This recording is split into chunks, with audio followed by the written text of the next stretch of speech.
What's going on, everybody? Mortem here, this time bringing you an update of sorts to some of the most challenging games I have 100%, as I review games after 100% all the time, so naturally people are pretty curious about which games in that regard I find challenging or difficult to complete, and with 2022 having been my first year doing this completely full time, I played through a ton of new games and got to experience them for the first time, so needless to say the list has changed a little bit. That said though, 2 games I talk about somewhat regularly, so they haven't really changed, and then the other 3 I haven't really mentioned much in this regard, so check out the timestamps below if you want to jump around a little bit. And then, real quick before we actually dive into it, for starters, these are not in any particular order, they're just games that I found particularly challenging, because with things being across genres, that kind of thing, it's hard to really give a set ranking in terms of what I found difficult, because difficulty in general is very subjective, and what I find difficult and why is usually going to be different from most people's version of that same list, especially since I play games all day every day pretty much, and after a certain point it becomes less of can I do this and more of how long is it going to take me to do this. But with all of that said, let's actually dive into these and start talking about them. So first up we have the one I reference a lot in this regard, and it is Tyranny. Tyranny is an isometric CRPG from Obsidian that released in between their 2 Pillars of Eternity titles, and while definitely a bit lesser known, still a fantastic game and one of my favorites. But I had an experience on the first act on the highest difficulty that has never really been replicated in any other game, and it was on the last boss of this particular act. So that act ends with a fight against multiple people. It's a sort of boss fight, but you're fighting a large group.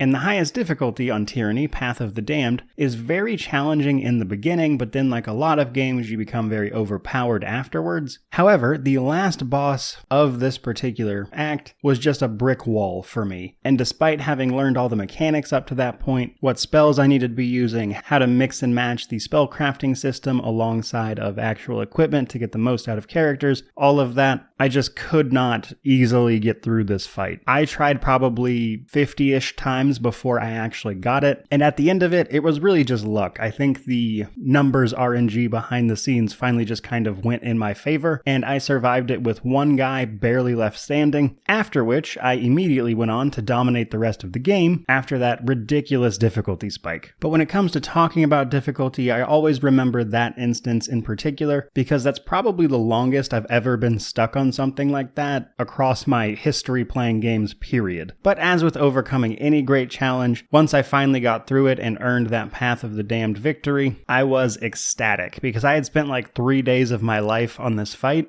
and it was truly a nightmare. But next up, we have a game I talk about kind of all the time, honestly, but never in this particular context, as believe it or not, it hasn't shown up on one of these lists in terms of difficulty, and that is Pathfinder Wrath of the Righteous. So the reason this game was difficult for me is a variety of things, really. You have the unfair difficulty, which is, as the name would imply, rather unfair, and just doing that in and of itself could certainly be considered a difficult achievement, but once you know the mechanics and you get to a certain point in the game where it's not as difficult, but it's definitely an incredibly challenging mode. And that's not to mention all of the other things you have to do for 100%, such as all of the mythic paths, seeing all of their stories, all the branching options, the DLCs now. For instance, when the Midnight Isles DLC dropped, I spent probably 80 hours just getting all of that done. But believe it or not, even with all of that, that's not actually the most difficulty I had with this particular game, as that award goes to the Sadistic Game Design achievement, which is a sort of all-encompassing achievement that requires you to run through the game on core difficulty while still achieving basically everything possible, killing every optional boss at the earliest opportunity, all while you are up against a rest counter. That is to say, you can only rest a certain number of times throughout this, which would be challenging in and of itself, but it didn't help that that achievement was actually broken for a significant period of time after the release, and researching and dealing with that achievement was incredibly difficult, on top of what is already a difficult game when you're playing it at that level. Though for the record, I prefer core difficulty myself, and honestly just getting through the game on unfair would have been enough to get it on this list, which certainly bears an honorable mention to Pathfinder Kingmaker, which actually had a more difficult version of unfair mode, but truth be told,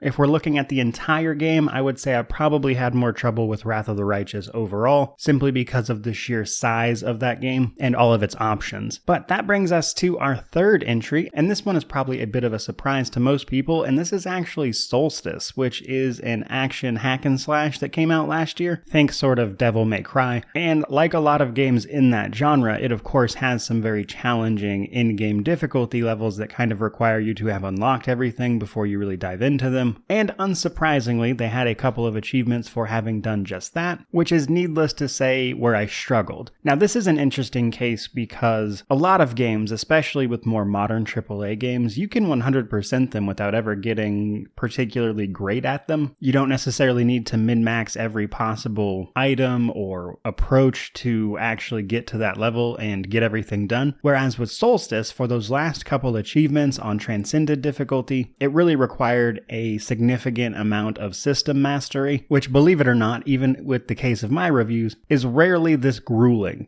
Although, to be fair, it doesn't help this isn't my usual genre either, which I'm sure had something to do with it. But the merciful thing here is that this game is relatively short, and replaying it for these achievements was at least a very dedicated experience, and I could spend it on doing exactly the thing I needed to do. So while I wouldn't say this one took particularly long, it was definitely a very uphill challenge, though looking back it is kind of funny that I put that much effort into a game that was largely just a one-off for the review, and haven't really covered since, but here we are. Fourth up on the list, though, we actually have Tactics Ogre. This released relatively recently, the Reborn version that is, as the original was like 1995 or something. But the Reborn version released back in November, and this game was a unique case because I had it for the review ahead of time, about a month, and I needed every bit of that to get this done before then because Tactics Ogre is massive. It's a TRPG where you're managing all sorts of troops, all sorts of classes, all sorts of stats, and you really have to learn the ins and outs of it just to get through the game thanks to the normal mechanics of playing it. But what made this 100% difficult was really just all of the extra stuff, namely a place called the Palace of the Dead, which is this giant 100 level dungeon that required a ton of grinding and preparation to even approach properly, and then actually putting in the effort to clear it was a bit of a nightmare. I played this game for a couple hundred hours before its release so I could get that review up, and while I certainly think it is time well spent, because A, I enjoyed it, and it certainly informed the review a bit, it is nonetheless one of the bigger challenges I've had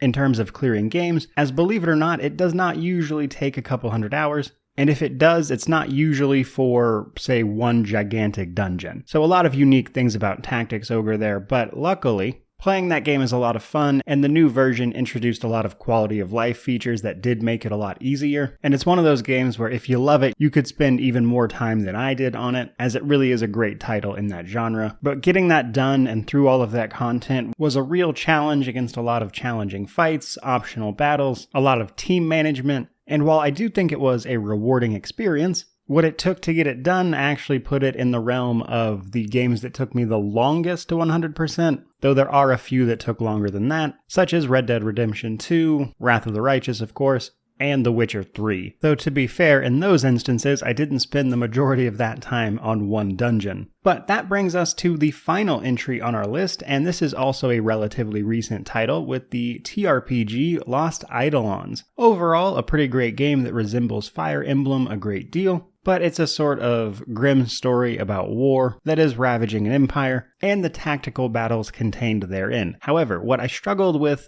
this particular title was mostly just the last boss on the higher difficulties, as that fight can be a bit brutal. It is a multi-phase affair where you see a bunch of abilities that require very specific positioning that you don't see throughout any other part of the game, all of which is at the end of a fight that is already quite the slog, which means if you're not careful, you'll expend all of your spells and everything before you even get to the boss, which is a huge problem due to, again, the multi-phase nature of that fight, as you have to kill him multiple times. And even on normal, it's a pretty challenging fight, but on the higher difficulties, and for one of the achievements, you have to have the Maniac mode turned on, which is to say permadeath, which requires you to go through the entire game, carefully making sure none of your people die, on top of the regular challenge of that title, as they will die permanently, only to be met with the last chapter, which is an incredibly long fight that ends in a very difficult boss fight, which is of course why the game is on this list. That particular fight took me several tries, which unfortunately, due to the nature of the mission, took a significant amount of time. And while the game does feature a sort of rollback on your turns, that way you can sort of reverse the things you've done and try again here and there, you can only use that so many times. Though it is my understanding they've made some changes to the game since that make that a bit easier, such as removing the turn limit. So while it would certainly be